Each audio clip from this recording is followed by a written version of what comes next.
Hello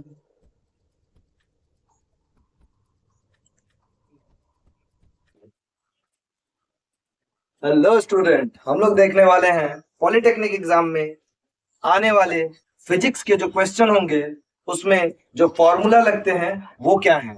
देखो तो physics के फॉर्मूलाज कैसे हैं। बी केयरफुल, इसको याद कर लेना। आपके एग्जाम में कौन से फॉर्मूला से क्वेश्चन आ जाएगा मुझे नहीं पता, बट अच्छे से सुन लो और इसको खत्म कर दो। ठीक है, चलो शुरू करते हैं। सबसे पहला नाम चार्ज। हिंदी में इसको आवेश बोलते हैं। ठीक है, चार्ज को क्यू से डिनोट करते हैं। इसका फॉर्मूला होता है आई इंटू टी, मतलब करंट इंटू टाइम। ठीक है, और एक फॉर्मूला होता है एन इंटू ई। ये रेयरली यूज होता है, बट आपको ये आई टी पक्का याद रखना है। आपके एग्जाम में बहुत आसानी से क्वेश्चन बन जाएगा। आई मतलब करंट होता है, टी मतलब टाइम होता है। हिंदी में आई को विद्युत बोलते हैं और टी को समय बोलते हैं। ठीक है, चलो दूसरा क्वेश्चन। हम लोग जानते हैं ओम्स लॉ से आया हुआ है। ओम्स लॉ का फॉर्मूला होता है V equal to I R. इसमें एक क्वेश्चन पूछा गया है कि ओम्स लॉ में पोटेंशियल डिफरेंस डायरेक्टली प्रोपोर्शनल होता है किसके? करंट के। ठीक है, पोटेंशियल डिफरेंस डायरेक्टली प्रोपोर्शनल होता है करंट के। इसको याद रखिएगा, क्वेश्चन आ जाता है 4 ऑप्शन में ऐसा दिया रहेगा और तुरंत टिक मारो और निकल जाओ। अब ओम्स लॉ के अनुसार V equal to I R होता है, तो V को हम लोग पोटेंशियल डिफरेंस के नाम से जानते हैं। हिंदी में इसको विभवांतर बोलते हैं। तो potential difference is equal to V equal to I R. Current into resistance को मल्टीप्लाई कर दोगे तो आपको पोटेंशियल डिफरेंस मिल जाएगा। क्वेश्चन में दिया होगा करंट और रेजिस्टेंस, फिर आपसे पूछेगा पोटेंशियल डिफरेंस निकाल दो। बहुत ही सिंपल टाइप के क्वेश्चन आते हैं, फॉर्मूला याद रहेगा, आसानी से बन जाएगा। अब दूसरा क्वेश्चन, रेजिस्टेंस। कुछ नहीं करना है, इसी फॉर्मूला में से रेजिस्टेंस को यहां रखो और करंट यहां गुना में है, मल्टीप्लाई में इधर जाएगा तो डिवाइड में चला जाएगा, तो V बाई आई। तो रेजिस्टेंस का फॉर्मूला क्या हो गया? V by I, potential difference by current कर दो, रेजिस्टेंस निकल जाएगा। ठीक है, और करंट, अगर इसी में करंट पूछ दे मतलब विद्युत धारा क्या होगी, तो विद्युत धारा निकालने के लिए हम लोग क्या करेंगे? V by R. बस इस आर को इधर भेज दो, करंट निकल जाएगा। सो इसका फॉर्मूला क्या हो जाएगा? V by R. विभवांतर को अगर हम लोग प्रतिरोध से डिवाइड कर दें तो हमें विद्युत धारा मिल जाएगी। ठीक है, चलो तो current is equal to V by R, ये तो हुआ। इसके बाद एक और अच्छा क्वेश्चन आता है, पूछता है वर्क डन बता दो या वर्क बता दो। तो वर्क का फॉर्मूला होता है force into perpendicular distance. Force into perpendicular distance, F into S. और फोर्स को हम लोग निकाल सकते हैं चार्ज इंटू वेलोसिटी से भी। ठीक है, चलो अब हम लोग देखते हैं जो वर्क है वो क्या बोलता है? Q into we. क्यू को हम लोग क्या बोले थे? आवेश, और V को हम लोग क्या बोलते हैं? विभवांतर। तो आवेश और विभवांतर को गुना करोगे तो भी आपको वर्क मिल जाएगा। मतलब अब हम लोग देखते हैं आगे। वर्क 3 तरह का होता है, पॉजिटिव, नेगेटिव और जीरो। वर्क बेसिकली वर्क का फॉर्मूला होता है, वर्क डन का फॉर्मूला होता है W is equal to F S cos theta. अब ये थीटा बताएगा, कॉस थीटा बताएगा कि आपका जो कार्य है मतलब कि वर्क है वो जीरो है, ऋणात्मक है या धनात्मक है। बी केयरफुल, बहुत ही अच्छा है, ठीक से सुनो, इजिली गेटेबल है। तो अगर हम लोग बोले कि हमको जीरो वर्क डन मिलेगा मतलब कार्य शून्य मिलेगा, तो हमको याद रखना है कि कॉस थीटा का वैल्यू 90 डिग्री होना चाहिए। क्वेश्चन पूछ लेगा कि जब वर्क डन शून्य होता है तो थीटा का एंगल कितना होगा? 90 डिग्री।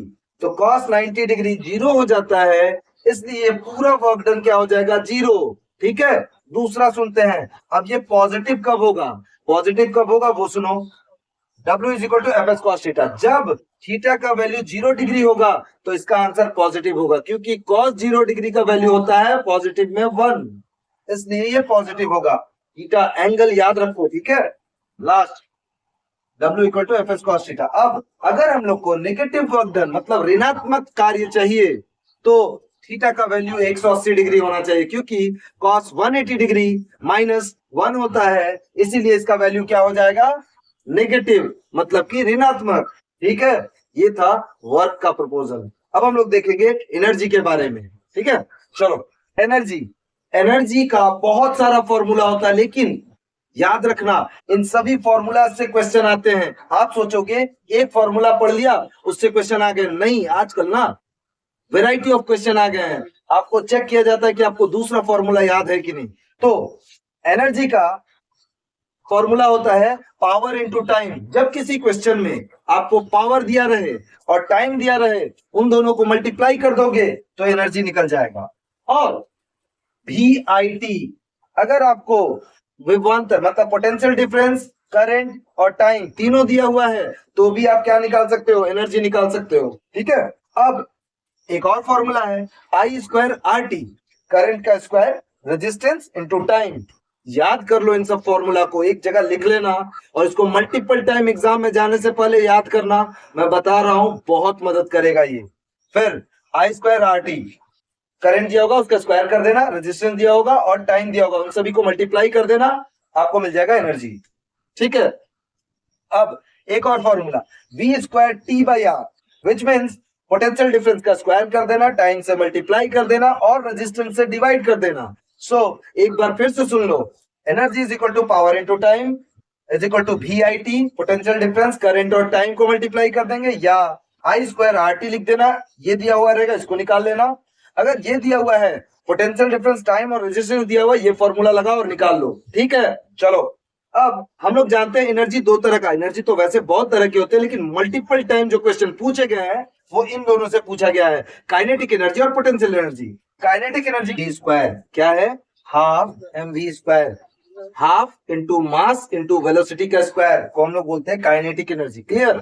और एक क्वेश्चन आता है पोटेंशियल एनर्जी से, तो potential energy is equal to होता है mgh, mass into acceleration due to gravity into height, mass into gravity into height, mgh दिमाग में फिक्स कर लो। नेक्स्ट, कभी कभी क्वेश्चन आ जाता है कि फोर्स बता दो, तो फोर्स का फॉर्मूला होता है मास इंटू एक्सेलरेशन, क्वेश्चन में दिया रहेगा, या आपसे पूछ लेगा मास बता दो, फोर्स और एक्सेलरेशन दिया रहेगा। अभी एक बात और सुन लो, इन सभी क्वेश्चन में कुछ भी पूछा जा सकता है, जैसे आपको एनर्जी दे देगा, पावर इंटू टाइम की जगह पे पावर हटा देगा और टाइम दिया हुआ रहेगा, आपसे पूछेगा कि पावर बता दो, तो टाइम को उधर भेज के डिवाइड कर देना, एनर्जी और पावर आपका निकल जाएगा। थोड़ा सा सफल करना होगा, इसको सीखना होगा आप लोग को। Next, momentum. मोमेंटम से क्वेश्चन पूछता है तो मोमेंटम का फॉर्मूला होता है P equal to mass into velocity. अगर हम लोग किसी भी बॉडी के मास को वेलोसिटी से इंटू कर दें तो उसमें हम लोग को क्या मिल जाएगा, मोमेंटम। लेकिन अगर मास को एक्सेलरेशन से इंटू कर दोगे तो फोर्स मिल जाएगा। ठीक है, नेक्स्ट हम लोग बात कर रहे हैं पावर पे। अभी देखा था हम लोगों ने energy is equal to power into time. चलो शुरू करें, इधर देखते हैं पावर। पावर का भी बहुत सारा फॉर्मूला होता है। पावर का एक फॉर्मूला होता है work done per unit time, work done को अगर टाइम से डिवाइड कर दिया जाए तो पावर निकल जाएगा। दूसरा, वर्क डन का फॉर्मूला अभी हम लोग पढ़े थे फोर्स इंटू डिस्प्लेसमेंट, तो वर्क डन की जगह force into displacement by time लिख दोगे तो भी आपका क्या निकल जाएगा, पावर। क्वेश्चन में कभी कभी ऐसे ही फंसाता है, हमें पावर पूछता है, फोर्स डिस्प्लेसमेंट और टाइम दिया रहता है, कुछ लोगों को सिर्फ work done per unit time याद होगा तो वो यहाँ क्या हो जाएंगे, फंस जाएंगे और छोड़ देंगे। नहीं, जितने भी इसके क्वेश्चन फॉर्मूला बन सकते हैं सब यहाँ पे लिखा हुआ है। Work done by time, work done को फोर्स इंटू डिस्प्लेसमेंट बोलते हैं बाय टाइम। अब पावर को एक फॉर्मूला और बोलते हैं V इंटू आई, पोटेंशियल डिफरेंस इंटू करंट कर दोगे तो पावर निकल जाएगा। चौथा बोल रहा है कि V स्क्वायर बाई आर, अगर पोटेंशियल डिफरेंस का स्क्वायर करके उसको रेजिस्टेंस से डिवाइड कर दिया जाए तो हमें क्या मिल जाएगा, पावर। अगर करंट का स्क्वायर करके उसको रेजिस्टेंस से मल्टीप्लाई कर दिया जाए मतलब कि I²R, तो भी पावर निकल जाएगा। ठीक है, चलो अब एक क्वेश्चन पूछा जाता है कि वेट बता दो, तो वेट होता है mass into gravity, m into g. ठीक है, हम लोग जब क्वेश्चन करेंगे तो ये सब बात क्लियर करेंगे फिर से। अभी फिलहाल ये फॉर्मूला उसको दिमाग में बिठाने की कोशिश करें। काइनेटिक एनर्जी का और मोमेंटम के साथ एक बहुत अच्छा रिलेशन है, होता है kinetic energy is equal to P square by 2m, momentum का स्क्वायर बाई 2 इंटू मास। दिमाग में फिक्स कर लो इस क्वेश्चन को, बहुत बार आया हुआ है कि अगर काइनेटिक एनर्जी को डबल कर दिया जाए तो मास का क्या होगा, और मास को डबल कर दिया जाए तो काइनेटिक एनर्जी क्या हो जाएगा, ये हम लोग क्वेश्चन में देखेंगे। अभी बस फॉर्मूला याद कर लो, काइनेटिक एनर्जी और मोमेंटम के रिलेशन में kinetic energy is equal to momentum का square by 2m, that is P square by 2m।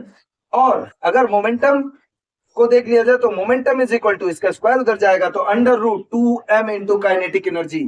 क्या हो जाएगा, under root 2m into kinetic energy. इससे एक रिलेशन आता है कि देख लो वहां काम आ जाएगा, P1 by P2 momentum 1 by momentum 2 is equal to under root kinetic energy 1 by kinetic energy 2 और मास 1 बाई m1/m2। ठीक है, सो ये इस तरह का क्वेश्चन कभी कभी पूछा जाता है। और इसमें पूछेगा अगर आपसे तो kinetic energy 1 by kinetic energy 2, तो ये हो जाएगा m2/m1, क्योंकि इनवर्सली प्रोपोर्शनल था तो उल्टा हो जाएगा। अगर आपको ये बोल दे कि काइनेटिक एनर्जी 1 का वैल्यू 2 है और काइनेटिक एनर्जी 2 का वैल्यू 5 है, तो इसके मास का वैल्यू बता दीजिए, तो रिवर्स कर दीजिएगा तो आपको आंसर मिल जाएगा। ठीक है, तो थोड़ा इन सब फॉर्मूलाज पे ध्यान दो। हम लोग जब क्वेश्चन करेंगे मैं कोशिश करूंगा कि इसके न्यूमेरिकल आपको बताऊं। चलो, रिफ्रैक्टिव इंडेक्स करके भी एक क्वेश्चन आता है, बहुत बार आएगा और अच्छे अच्छे क्वेश्चन आ चुके हैं। तो रिफ्रैक्टिव इंडेक्स बोलता है speed of light in air और vacuum by speed of light in that medium. जैसे आपसे पूछ ले कि ग्लास में इसका रिफ्रैक्टिव इंडेक्स बता दो, तो ये ग्लास वाला रिफ्रैक्टिव इंडेक्स नीचे है दैट मीडियम, क्योंकि speed of light in air और वैक्यूम क्या होता है 3 × 10⁸ मीटर पर सेकेंड, मतलब कि स्पीड ऑफ लाइट मतलब 3 लाख मीटर पर सेकेंड। ओके, बस दूसरा क्वेश्चन जो होगा ग्लास में हो, वाटर में हो, डायमंड में हो, जिसमें भी हो उसमें आप इसको डालो, आपको रिफ्रैक्टिव इंडेक्स मिल जाएगा। ठीक है, चलो अब हम लोग देखते हैं स्पीड ऑफ लाइट, फ्रीक्वेंसी और वेवलेंथ से कुछ क्वेश्चन आते हैं, जिसमें स्पीड ऑफ लाइट का जो फॉर्मूला है is equal to frequency into wavelength हो जाता है। फ्रीक्वेंसी को एफ से डिनोट करते हैं, वेवलेंथ को लैम्डा बताते हैं और स्पीड ऑफ लाइट को भी मान रहे हैं। तो स्पीड ऑफ लाइट अगर पूछ लिया तो फ्रीक्वेंसी इंटू वेवलेंथ लगाएंगे, और फ्रीक्वेंसी पूछ लिया तो speed of light by wavelength कर देंगे, तो आंसर आ जाएगा। अब सबसे अच्छा क्वेश्चन जो मल्टीपल टाइम पूछा गया है और जिससे न्यूमेरिकल भी आते हैं, पूछा गया मिरर फॉर्मूला। तो मिरर फॉर्मूला में होता है 1/f is equal to 1/v plus 1/u। अब यहाँ पर f क्या है, उसका फोकल लेंथ है, डिस्टेंस है, और u क्या है, ऑब्जेक्ट डिस्टेंस है। ठीक है, फिर से सुन लो एक बार। दूसरा लेंस फॉर्मूला, लेंस फॉर्मूला और मिरर फॉर्मूला में सिर्फ एक डिफरेंस है कि जब भी लेंस फॉर्मूला आएगा बीच में माइनस रखिएगा और मिरर फॉर्मूला आएगा तो बीच में प्लस रखना है। क्लियर? अब इसमें वही चीज है, ये भी फोकल लेंथ है, ये क्या है, इमेज डिस्टेंस, और यू क्या है, ऑब्जेक्ट डिस्टेंस। ठीक है, तो ये कुछ फॉर्मूला है, और भी कुछ फॉर्मूला अगर बच रहा है तो मैं उसको भी आपको करवा दूंगा, लेकिन एक शर्त, सब लोग एग्जाम से पहले इसको कॉपी में लिखो और फॉर्मूला आपको जहां दिख रहा है उसको एक जगह लिखो और मल्टीपल टाइम लिख लिख कर प्रैक्टिस करो, क्योंकि आपको एग्जाम में बहुत मदद करेगा। ओके, तब तक के लिए टेक केयर।